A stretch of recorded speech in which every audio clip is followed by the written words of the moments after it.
पिटवा दूंगा मैं। कितनी रिकॉर्डिंग लेके डालूंगा। कैमरा चला तो कुछ नहीं।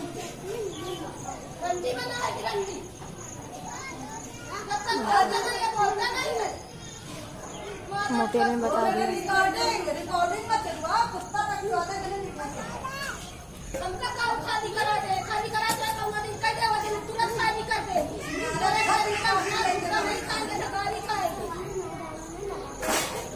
अरे संजय वो टॉप वाले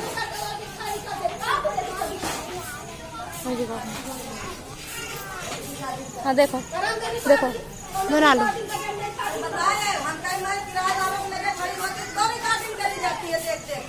मैं गली से करती हूँ तो रिकॉर्डिंग करी जाती है।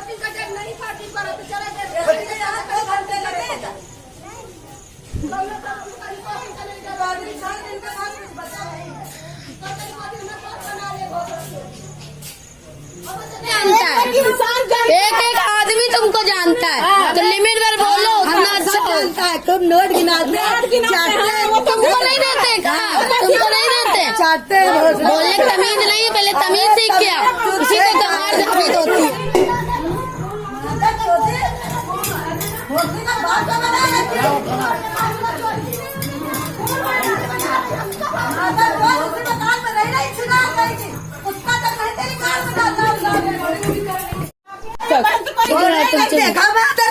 गाली मत देना, क्या गाली मत देना। करोगी तुम?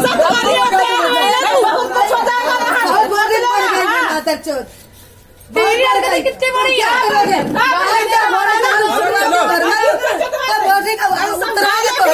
समझा ले इसको।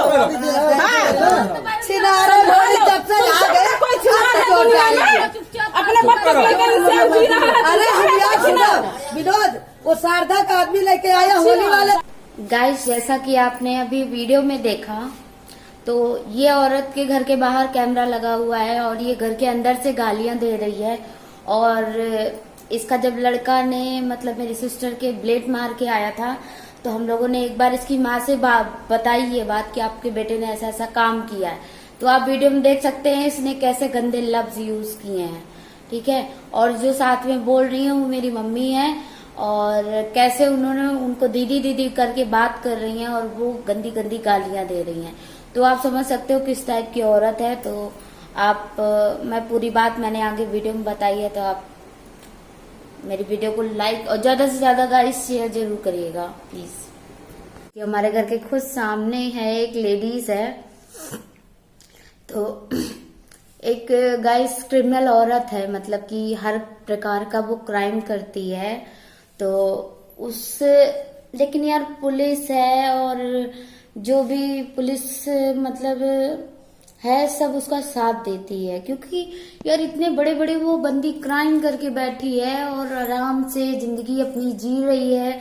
कोई उसको कुछ नहीं करता, उसके जहाँ वो काम गलत करती है जस्ट उसके पीछे चौकी है, लेकिन फुल पुलिस का उसको सपोर्ट है, ठीक है।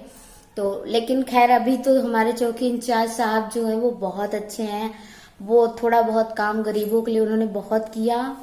और लेकिन जो उसके पहले चौकी इंचार्ज थे वो फुल सपोर्ट करते थे, फुल उनसे रिश्वत खाते थे। तो वो औरत का जो काम है गाइस मैं बता दूं, आप लोग भी ऐसे लोगों से बच के रहिएगा।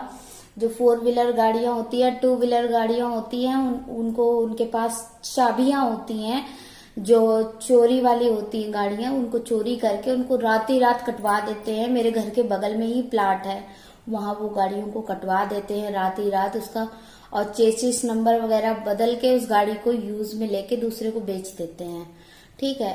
तो यार आप लोग भी किसी गैरेज में, छोटा सा उनका गैरेज है और कम से कम 7-8 उनके खुद के मकान है, तो आप लोग समझ सकते हो एक गैरेज में मैकेनिक का काम करने वाला बंदा 8-9 मकान, उसके 8-8 गज, 800 गज के प्लाट, 200 गज के प्लाट, ठीक है अच्छी बात है होना चाहिए।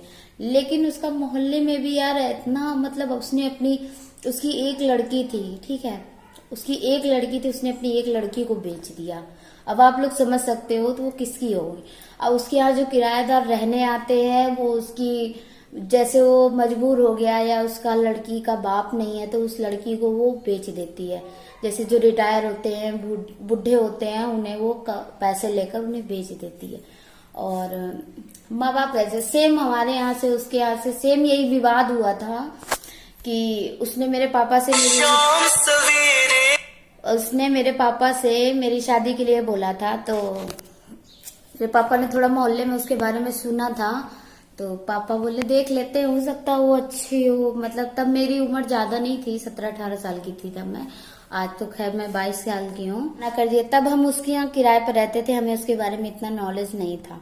मेरे पापा ने धीरे धीरे उसी के मकान के सामने जमीन ली, मकान थोड़ा बहुत बनवाया, तो उसका वहां पर थोड़ा जलवा था। लोग डरते थे, कहते नहीं है लोग उसकी इंसान से नहीं डरते, उसकी छूत से डरते हैं। बस वही चीज थी, लोग उससे नहीं डरते थे, उसकी गंदगी से डरते थे। इसके मुंह कॉल लगे, छोटी मर्दाना गाली देती थी, एकदम गंदी गंदी गालियां। तो मेरे पापा ने जब मकान ले लिया तो उसने हम लोगों का रहना एकदम दूभर कर दिया, मुश्किल कर दिया।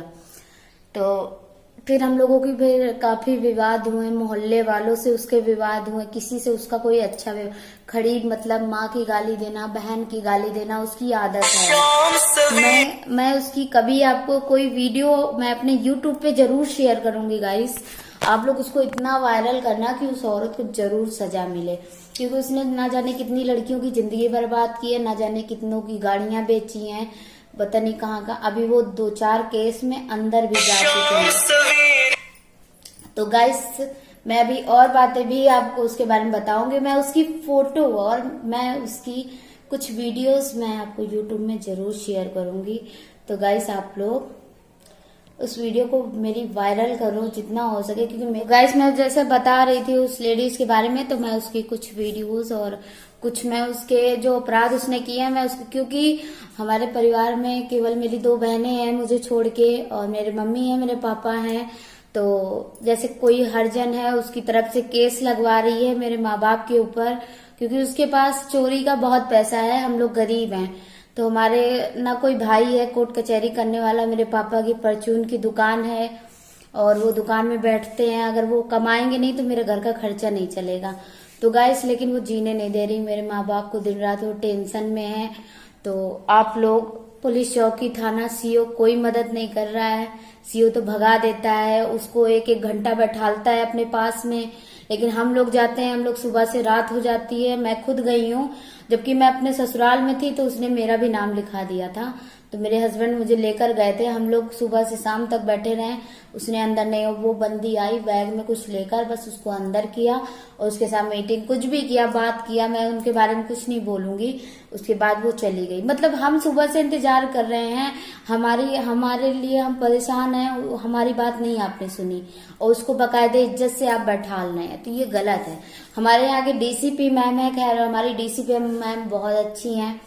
और हमारे यहाँ हमारे कानपुर में मैम थी, पार्षद थी, किरण आई थिंक नाम था उनका, वो कोरोना में डेथ कर गई हैं। उनके लिए मुझे बहुत ज्यादा खेद है, क्योंकि वो एक सच्ची औरत थी जिन्होंने हम लोगों का साथ दिया था। क्योंकि बहुत लंबी कहानी है गाइस। मेरी बहन को किडनैप कराने की उसने बेचने के लिए कोशिश किया था, जो मेरी सबसे छोटी बहन है। तो हमारे पापा गए थे काम से, थोड़ा गांव गए थे, अयोध्या हमारा गांव है। तो उसने मतलब कि दुकान से, छोटी वाली मेरी बहन बैठी थी, मैं ट्यूशन पढ़ाने गई थी, तो दोपहर का टाइम था, वो उसको वहां से 2 लड़के भेज के उठवाने की कोशिश की थी। उसने मेरी बहन को ब्लेड मार दिया था। हम लोगों ने न्यूज़पेपर में भी निकलवाया था, ब्लेड मार दिया था। तो एन वक्त पे मम्मी, दोपहर में हमारी दुकान बंद होती है, तो मम्मी और चाची हमारी शटर नहीं गिरा पाते हैं, भारी है, इसलिए चाची मम्मी जा रही थी। तो उन्होंने रास्ते में वहां देखा तो वहां हाथापाई हो रही थी। एक मेरा भतीजा भी बैठा था वहां पर, भतीजा मतलब मेरे मुंह भोले भाई हैं, उनका लड़का था। तो छोटा था, 12-13 साल का। उसने सारा मैटर देखा था, वो गवाही में भी है। तो उसने मेरी बहन के साथ मतलब खींचातानी, उसको दुकान से घसीटने की कोशिश किया। तो हमारे दुकान का जो पल्ला था, मतलब काउंटर का, वो लॉक वाला है, तो वो घसीट नहीं पाया। उतनी मेरी मम्मी आ गई, उसको मतलब पल्ला जो था ना वो उखड़ गया था गेट का मेरे, और उसको गाड़ी तक ले गए थे। उतने मेरी मम्मी आ गई दुकान। मम्मी मेरी थोड़ी दूर पहुंची है तो दौड़ते दौड़ते आई, उन्होंने देखा कि प्रिया को घसीट रहे, मेरी छोटी बहन को। तब उन लोगों ने उनको दौड़ाया है तो उनका हेलमेट गिर गया। तब उनकी हम लोगों ने शक्ल देखी तो वो उसी औरत का लड़का था जो हमारे घर के सामने रहता है, शर्माइन, शकुंतला शर्मा नाम है, तो वो वही लड़का था। तो गाइस हम लोगों ने फिर बहुत बहुत दौड़े, चौकी दौड़े, थाना दौड़े, लेकिन हमारी कोई सुनवाई नहीं हुई। FIR तक नहीं लिखी गई, एप्लीकेशन हमने दी लेकिन कोई FIR नहीं हुई। उसके बाद हम लोगों ने एक लोगों की मदद ली, हमारे दादा जैसे हैं, उनका गेस्ट हाउस था, उन्होंने हम लोगों की बहुत मदद किया, हम लोगों को सहारा दिया और उन मैम तक ले गए जो किरण मैम की मैंने आपको बात बताई। उन मैम के पास हम लोग गए, वो लड़का तुरंत अरेस्ट हो गया। उन्होंने कहा आप लोग क्या कर रहे हो, लड़की के साथ इतना बड़ा हादसा हो गया, आप लोग क्या किसी की लाश जाएगी तब आप हाथ पे हाथ धरे बैठे रहोगे ऐसे। तब चौकी इंचार्ज ने उसको अरेस्ट किया। तब वो 2 महीने जेल में रहा था, लेकिन पैसा है तो वो छूट गया। उसके बाद हमारे पास पैसा नहीं था, हम ज्यादा कोर्ट कचहरी नहीं कर सकते थे और वो छूट गया। उसके ऊपर पास्को लगा था गाइस। उसके बाद आने के बाद उसने बहुत आतंक किया, गंदी गंदी गालियां देना और कहता कोचिंग जाओगी उठा लेंगे, तेजाब डाल देंगे।